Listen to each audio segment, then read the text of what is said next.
Pangalawa, malalaman natin na ito ay God-given ambition. It is an ambition that seeks not the position, not praise, not power, prestige, or popularity, but again, service to God and ministry to men. Yun ang nasa isipan niya. Hindi yung, masarap maging pastor, yayaman ka dyan, magkakakotse ka. No, pagka ganun ang nasa isipan mo, huwag kang pumasok bilang elder, mali puso mo eh. And another one, you know it is a God-given ambition because it is an ambition that has at its center the three important E's that define the purpose of the church. Exaltation of God, edification of the body of Christ, and evangelization of the lost. Yun ang desire mo, Lord. Gusto ko talagang maluwalhati ka pa. Gusto ko matulungan itong congregation para tama ang pagsamba nila sa inyo, Panginoon. Lord, gusto ko po na makashare palalo sa maraming mga tao. Imagine yung isang desire ng isang pastor na lagi niyang naririnig, mali ang ebanghelyo ng mga tao. Yun ang kanyang desire. Lord, sana maging pastor ako para maturuan ko ang mas maraming mga tao kung ano ang ibig sabihin ng ebanghelyo and instruct them how to evangelize properly. And then, Lord, gusto ko maging pastor para po, Panginoon, ma-equip sila. Lagi ako nakikinig dito sa mga taong ito na nagke-claim na sila'y pastor. Ano tinuturo nila sa kanilang congregation? I remember, meron tayong mga kapatiran na they stayed in America for more than a month. Pagbalik nila dito, sabi niya, Brother Jurem, alam mo, grabe yung mga churches na na-attenda namin doon. May isang church, meron silang special day on that Sunday. Ang dami nilang activities. May mga activities for the youth. Pagkatapos nun, dahil sa dami ng mga activities na ginawa ng youth, naubusan na ng panahon yung pastor na magturo. So sabi daw niya, okay, members of this church and visitors, yung narinig ninyong presentation ng young people at youth natin, yun na yung preaching. And next week, bumalik na lang kayo uli para ipaliwanag ko sa inyo. Ito yung plano ko sanang ituro. Bibigyan ko na kayo ng preview. Sabi nung member natin, iiling-iling siya, sabi niya, anong klaseng church ito napasukan natin?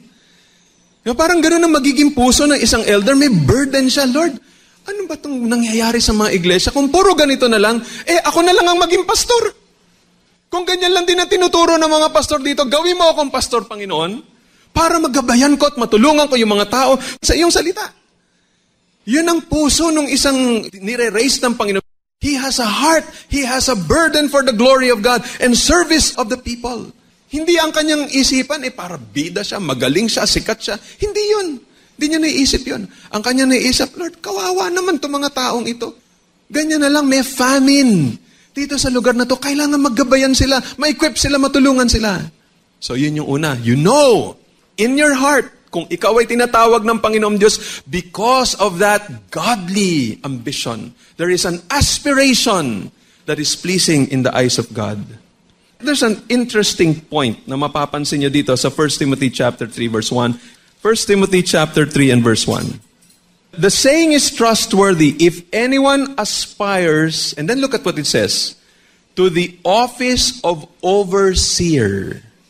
It's very interesting na sa mga pwedeng gamitin na terms ni Paul, inspired by the Holy Spirit, dito sa 1 Timothy chapter 3 verse 1, ang ginamit niya rito ay yung term na overseer instead of the word elder. Interchangeable yan, di ba? Elder, overseer. Pero ang ginamit dito, overseer. Bakit? Kasi ang elder, ang hina-highlight nun ay ang dignity ng office at ang posisyon. Pero yung overseer, ang hina-highlight nito ay yung trabaho. Pag-oversee, pagmasid, pagbantay dun sa mga tao, pagtingin na maayos yung kalagayan ng mga tao na nando sa baba. Kaya it's very interesting na yun ang ginamit ng Holy Spirit upang ipakita na ito ang tamang ambisyon, na ang gusto ng tao na maging elder, hindi yung posisyon, yung nasa isip niya, yung trabaho. Tapos pansinin niyo yung susunod dito sa verse 1 din. He desires a noble task. Trabaho na naman ang pinag-usapan. Hindi sinabing, he desires a grand position. Hindi position yung pinag-usapan It is the task that is being highlighted. Okay, so yan ang isang bagay na malalaman mo. How do you know? The question is, how do we know who these men are who are being prepared by the Spirit of God? Una, there is a confirmation from the individual. merong God-given desire or ambition to be an elder, dagdagan natin yan, meron siyang nasisense na spiritual growth sa kanyang buhay. Nakikita niya yon. Napapansin niya, o may mga taong nagbabanggit sa kanya na, alam mo, talagang nag-grow ka na. At siya nakikita niya, Lord, thank you po. Lumalago ako. Hindi niya naman pinagmamalaki yon. Hindi naman niya kino-compare yung kanya sarili tulad sa iba na, tulad nung Pharisee na sabi niya, Lord, I thank you. Grabe na ako magbigay ng tithes ngayon, Lord. At saka, Panginoon, ang bait-bait ko. Lagi ako nagbibigay sa mga pulubi. No, we're not talking about that. We're talking about a person in humility and in gratitude towards God. Sinasabi niya, Lord, nag-grow ako. Dati nakita ko, mabilis uminit ang ulo ko. Dati napapansin ko sarili, puro ko kalokohan. Dati ganito. Pero Lord, ngayon, meron na kayong ginawa talaga sa aking buhay. Talagang ito ay milagro, kilos niyo to sa akin. Nakikita niya na itong mga virtues na ito ay malapit dito sa 1 Timothy 3 at saka Titus chapter 1. Another thing, mismo dun sa tao, masesense niya that he has some ability to teach. Kaya niyang magturo. Kaya niyang gamitin yung scripture sa tamang paraan. Kaya niyang magamit ang scripture to teach, to rebuke mga false teachings or false teachers, to correct, and to train other people in righteousness. Alam niya ang tamang paggamit ng salita ng Panginoon. Hindi lang yung marunong mag-teach ng kahit ano-ano lang. Hindi, yung kaya niyang gamitin ang angkop ng mga scriptures to a particular situation. May ganito kang problema, ito ang sabi ng Biblia tungkol dyan. Shoot! Tama! Merong ganitong sitwasyon sa church, ito ang gagamitin ko para gumawa ng desisyon na ganyan. Kailangan mo maghanap ng asawa, ito sinasabi ng Biblia para tama ang desisyon mo pagdating sa bagay na yan. Napapansin niyo yun. Na pag may mga Bible studies, biglang tinanong ng cell servant halimbawa o Bible teacher, sige nga, kayo nga, mag-share nga kayo ng mga insights niyo. Yung mga hindi tinawag ng Panginoon Diyos bilang mga elder at mga pastor, yung hindi nire-raise ng Panginoon, pagpaliwanag nila, parang nako, mga out of this world yung mga paliwanag.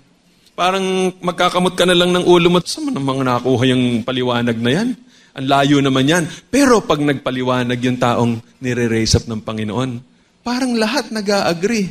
Brad, okay yung bunot mo. Ang ganda ng paliwanag mo yun. Na-bless ako dun . Parang iba, parang kinausap ako ng Panginoon Diyos. Tsaka kung babalikan ko nga yung Biblia, tama talaga, pinakatumpak at maayos yung paliwanag mo. You see, ikaw mismo ay masisense mo. I remember, when I was not yet called to be a pastor, minsan na-attend ako ng isang church. And may paliwanag yung pastor and I would read my Bible. Talaga bang tinitingnan ko yung Biblia ko? Sabi ko, bakit ganito paliwanag nitong taong ito? Parang mali. Parang alanganin. Parang pag uwi ko ng bahay, i-check ko na naman. Ba't sabi ng pastor ganito? Tapos ito pa, malalaman mo kung may gift of teaching ka . Pagdating mo sa bahay, ang dami mong translations. Hindi ka contented sa isang translation lang.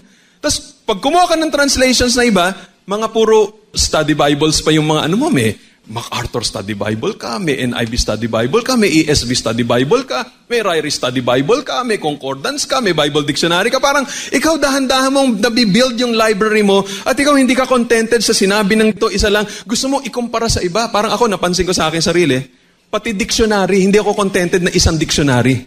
Parang kailangan kang kumuha ng Bantam, kailangan kumuha ng Oxford, kailangan kang kumuha. Parang, ano ba sabi nito sa... Parang malabo itong definition nito dito. Hindi ko makuha talaga. Kunin mo naman isang dictionary. Hanggang sa nakakuha ka na ng 3 dictionary. Ito pinakamagandang paliwanag patungkol dito. Ano nangyari rito? Bakit ganun ang paraan mo to deal with such things? Bakit ganun? Kasi nga, hinihipo ka ng Holy Spirit . Ang Diyos ang gumagawa nun sa iyong puso.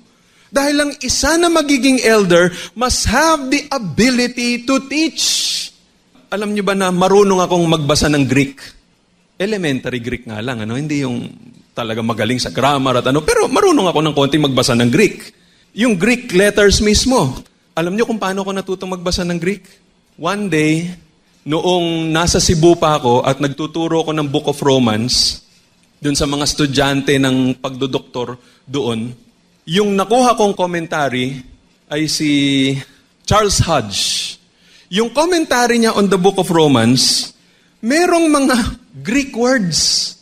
Sa kababasa ko, sabi ko, ano ba ibig sabihin nito? Hindi ko maintindihan. So, ginawa ko, meron akong Strong's Concordance na merong Greek alphabet dun sa likod at merong transliteration. Pag alpha, yang A. Pag beta, B. Pag gamma, dapat G. Pag delta, D. Pag epsilon, E, etc. So sabi ko, ginawa ko, minemorize ko yun. Nagsimula ako by writing my name. Paano ba isulat ang pangalan ko sa Paano ba isulat ang John 3:16 using Greek letters? Hanggang sa maya-maya, napansin ko, marunong na akong magbasa ng Greek. Wala nagturo sa akin. Ginawa ko lang, hindi ako nagmamalaki. My point is, it was the Holy Spirit who was training me, who was teaching me. Now, of course, hindi naman lahat ng magiging elder pareho ng experience ko. Baka mamaya wala na maging elder niya, no? Parang, yun ang special na ginawa ng Panginoon Diyos sa akin. But my point is, if you are going to be raised by the Lord to be an elder, you will sense you are gaining facility in teaching God's Word. Merong development ng character na gagawin ng Panginoon Diyos sa'yo. Merong ilalagay sa iyong puso na burden na nais mong maging elder para makatulong ka ng mabuti sa mga mananampalataya at para maluwalhati ang Panginoon. Now, let's go to the next point. Ano pa yung pangalawa naman? Paano natin malalaman kung sino yung tinatawag ng Panginoon? Well, the second point is there confirmation from the present leadership? Is there confirmation from the present leadership? Yung mga leaders ngayon ng iglesia, kunyari dito, meron tinatawag sa atin, dapat may confirmation din sa akin bilang pastor na kayo ay tinatawag ng Panginoon bilang elder. Bakit ganon? Why must there be a confirmation from leadership? Because they are the ones who will represent the church in publicly appointing him to the office. Kami naman, ako naman, bilang pastor. Kami ngayon na mga elders at pastors itong iglesyang ito, ang magko-confirm at magsasabi na, okay, ito yung choice ninyo. Kami, nanalangin kami sa Panginoon at in-observe namin at in-evaluate namin yung kakayanan nitong taong ito. Yes, we agree. Tama yung inyong choice. Ang tingin namin, ito nga ang dapat na gawin dito. And we now officially appoint these persons to be elders of our church. May responsibility kami. Kaya kailangan kami kausapin din ng Panginoon. Sabi ng Acts chapter 14 verse 23, and when they had appointed elders for them in every church, merong role yung mga leaders. Sabi ng 1 Timothy chapter 4 verse 14, do not neglect the spiritual gift within you which was bestowed upon you through prophetic utterance with the laying on of hands of the presbytery. O pinapakita, may involvement yung mga leaders in officially appointing them or installing them dun sa office ng elder. So, may responsibility yung presbytery o yung ibang mga elders. Kaya dapat kami malaman din namin. Dapat makonfirm sa aming puso. You see, the leaders can better determine if the aspirants are doctrinally sound and have the ability to teach. Kami nakakaalam talaga nun eh. Magbigay ako ng example. Minsan, alam nyo, yung mga members natin, kunyari may mga discussion sa cell, tas may isa, magaling lang magsalita. O kaya meron siyang napag-aralang Bible lesson 20 years ago na naalala pa niya hanggang ngayon. So, pagbigay ng daan sa text na yun, parang alam na alam niya yung sagot. Pero sa totoo, 20 years ago pa yung lesson na yun. Alam na niya yun. Master na niya. Kasi yun lang naman ang na-master niya na lesson sa buong Bible. So ngayon, ang tendency ng mga members, bilib na bilib, lalo na kung magaling magsalita, magaling mag-English, magaling makipag-argue. Parang sabihin, uy, si brother ganito, ang galing na teacher, oh. So ang gagawin nila ngayon, i-invitein na niya siya na mag-handle ng Bible studies. Ngayon, pag nagtuturo na, minsan merong ituturong parang ang lalim, may ituturo parang biblical, pero ang problema, marami sa mga members, lalo na yung immature, hindi nila alam kung talaga bang tama yung paliwanag, talaga bang biblical yung presentation, talaga bang expository preaching yung kanyang ginawa o hindi. So, hindi nila talaga alam. Pero, yung pastor, pwede niyang malaman. Pag upo niya at makinig siya, sabihin niya, ang lalim ng turo mo, Brad. Pero, ang layo ng pagkalalim niya dun sa tinuturo ng Bible. Mali eh. Mali yung sabi mo. Kasi ganito talaga sinasabi ng salita ng Diyos. They can determine. So, it is important, may role yung leaders. Dapat sa kanila, i-confirm din ng Panginoon. Leaders also can better determine if aspirants have humility and they are able to work with others in a team. Sila rin nakakaalam eh. Pag nabibigyan na sila ng opportunity, parang may kita mo, ito talaga, okay talaga to. Pagkakasama niya ang isang team, he can really work well with others. Leaders ang makakaalam nun because now, itong taong ito na parang inaangat sa kongregasyon to be a leader has more opportunity para makipag-associate sa ibang mga leaders in the church. So doon mo makikita ano ba tong taong ito? Para ba siyang Lone Ranger pag kumilos? Para bang laging ang isip niya kompetensya? Para bang ang utak niya yung si Mr. Bean? Diba Mr. Bean parang lahat pag magte-take ng exam, parang laging nakikipagkompetensya. Pagka nagda-drive, may makita siyang nauuna sa kanya, parang inuunahan niya rin talaga. Minsan, may mga ganun siguro mga leaders. Ang kanilang isipan is not really working together with others, but competing with others. So it's the leaders who will be able to better determine that. Okay, let me go to the third. Is there a confirmation from the church? Yun namang members ng congregation ang pinag-uusapan natin. Nase-sense ba ng congregation na itong taong ito has the ability to evangelize? Sa tagal na niya to associate with the members of the congregation, meron na bang iba sa kanila na nagsasabi o meron na bang iba sa kanila na makakapagsabi na, naku, ito nung in-invite namin itong mag-handle ng funeral service dito sa lugar na to at nag-share siya ng ebanghelyo. May na-born again? Ito nga si ganito, kaya ako na nga nasasama dito dahil sa kanya sharing You see, the congregation themselves, they will be able to sense, kumikilos ang Panginoon Diyos dito sa taong ito through His grace of evangelism. May naboborn again, in other words, sa kanyang ministry. Kasama yan sa magiging trabaho ng pastor kung sa lahat ng training nitong taong ito, ni isa, wala man lang nakapagsabi na dahil sa kanya, ako ay nakakilala sa Panginoon o naborn again, mukhang malabo. Bakit walang grace ng Panginoon doon? Another thing, the congregation senses their ability to edify. Kaya nilang magpalalim. Habang nakikinig itong mga taong ito sa kanyang Bible study, parang nararamdaman nila, ang galing ng turo. Lumalim yung aking pangunawa sa salita ng Panginoong Diyos. Salamat sa Panginoon. Merong gano'n, nararamdaman nila yon. Another, the congregation will observe their character. Mismong yung mga tao, makikita nila. Alam mo, okay itong taong ito. Maayos siya, mabait siya, may kabanalan sa kanyang buhay. The congregation will sense that this person is prayerful. Abay, kung yung congregation na mismo magsasabi, ako parang hindi ko nararamdaman na nagpe-pray ang leader na yan. Mukhang pag nagtuturo yan, parang wala nang prayer. Turo lang ng turo.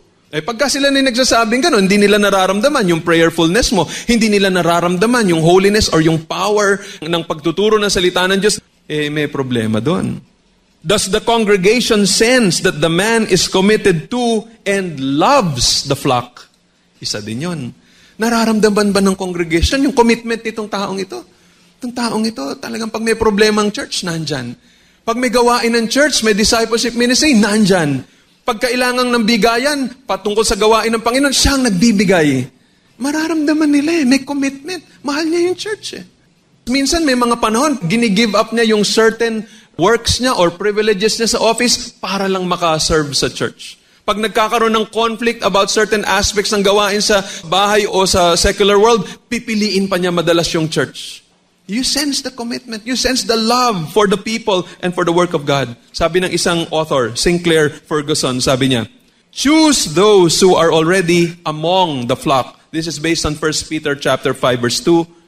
Moral, domestic, occupational, teaching qualifications being met. Ask, does this man love the flock and is he beloved by them? Yun yung tanong Tatanungin ng congregation, mahal ba nitong taong ito yung iglesia? Mahal ba namin siya?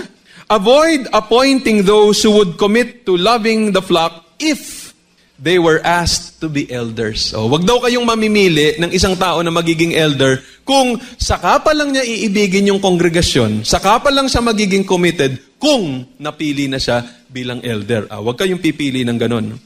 Better by far to have men who love the sheep than men who love being shepherds. Ito, isa pang magandang tanong, would our church be willing, if need be, to pay this man a stipend to labor among us as an elder?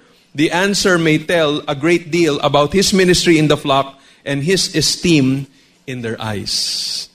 Susuportahan ba natin ito financially kung siya yung naging elder? Baka mismong yung tao sabihin, naku, pag ito naging elder, wala akong bibigay dyan kahit 5. Tamad yan Di magtatrabaho yan, tsaka wala mang pag-ibig yan sa church. Nasa isip niyan, business, nasa isip niyan, ganito at ganyan. Pero pag nakikita niyang may burden for the church, mahal yung church, pinaprioritize yung church, parang talagang pamilya na niya yung church, iba na yon.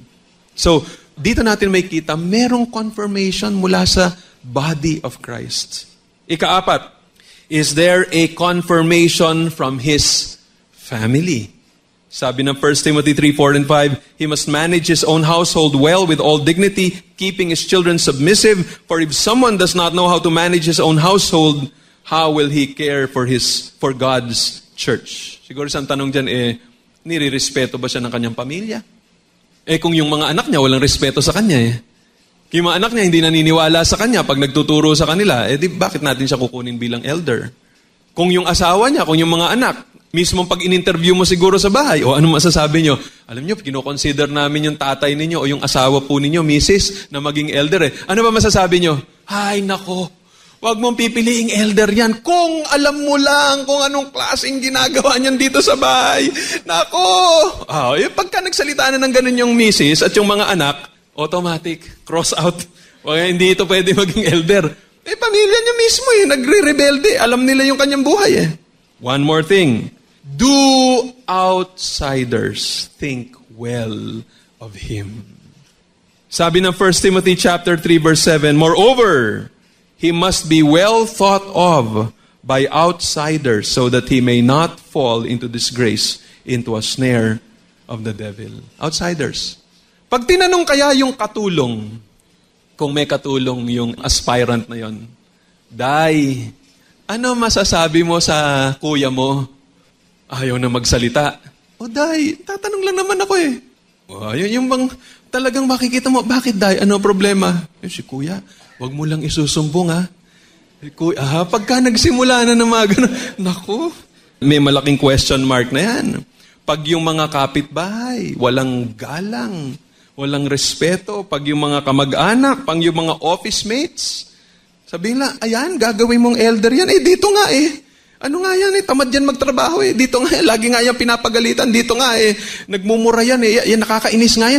Share daw ng gospel pero laging pinapagalitan ni boss kasi ang pangit magtrabaho. Kasi ganito, kasi ganyan. Kasi, kung gano'n ang laging sira ang pangalan mo, okay, sasabihin, yan, gagawin nyo elder. Malakas mangutang yan. Hindi nagbabayad dyan ng utang. Tsaka lagi yung late. Ang dami nila mga sinasabing paninirang Nako, mukhang hindi yata pwedeng gawing elder itong taong ito. There are certain things, of course, di naman perfect lahat ng tao, but there are certain things na talagang, kumbaga, nakaka-stumble sa mga unbelievers. There are things, maiintindihan na nila, but there are some things na parang pag sinabi mong, yan, leader ng church, hindi ako sang-ayon dyan. Huwag niyong gagawing leader yan. So, let's ask that question. Do outsiders think well of him? So when you put together itong 5 na to, meron bang confirmation sa puso ng tao na aspirant? Meron bang confirmation dun sa present leadership? Meron bang confirmation dun sa members or attendees ng church? Meron bang confirmation sa kanyang sariling pamilya at maganda ba o mabango ba ang kanyang pangalan sa community, sa kanyang opisina? Pagka pinagsama-sama mo yon, may ability siya to teach, maayos yung kanyang character, mahal niya yung iglesia, malamang pwede mong masabi, merong ngang kamay ang banal na spirito sa taong ito. Siya yung ina-appoint ng Holy Spirit to be an overseer in our church. Hinihintay na lang yung panahon na siya ay ma-evaluate ng mabuti. Siya ay dumaan ng proseso at mismong yung mga tao na magsasabing, yan ang choice namin. And mag-a-agree o magko-conform ang leadership. Why don't we pray in our church? I'm teaching you, tinuturuan ko na kayo, paano natin ma-identify? Paano natin makikita? I'm sharing these thoughts with you so that baka may mga young people dito, may mga young adults, ngayon pa lang, nandyan na ang kamay ng banal na spirito sa inyo. Minomold na niya kayo.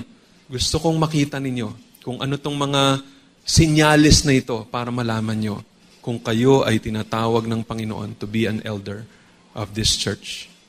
Let's pray na sa hindi na tatagal na panahon ay magkaroon pa tayo ng mga dagdag na elders sa ating iglesia.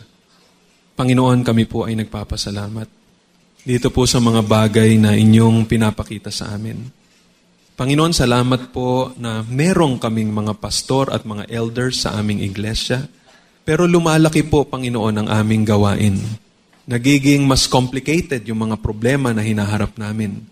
Salamat na lang po, Panginoon, na hindi ang sitwasyon namin tulad ng mga mananampalataya sa isla ng Crete, na kung saan grabe ang influence ng culture sa mga tao. At may mga false teachers na nag-i-infiltrate sa kanilang mga iglesia. Salamat, Panginoon, you have protected us na hindi ganon ang aming sitwasyon ngayon. But Lord, there are also other valid reasons why we should have more elders in our church. And we pray, may you guide us, O God, in this selection process. May those who will become elders in our church already sense in their hearts the leading and the molding and the equipping of the Holy Spirit in their lives. Masense sila na nag-grow sila in their ability to teach. Makita nilang nag-grow sila spiritually. Maramdaman nila na lumalalim ang kanilang pag-ibig at concern sa church na nagiging priority at central ang church sa kanilang buhay. Panginoon, kumilos po kayo. Tulungan ninyo ang aming congregation to be able to identify who these people are.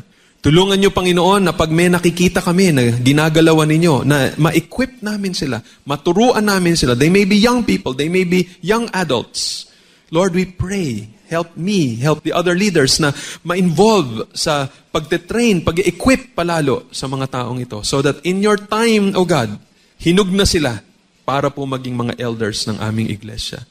Panginoon, salamat po sa inyong salita. Dalangin namin, pati na rin sa mga ibang iglesia na makakarinig ng turong ito. Maging malaking blessing ito para sa kanila. Thank you, Lord. Ito po ang panalangin namin through Jesus our Savior. Amen.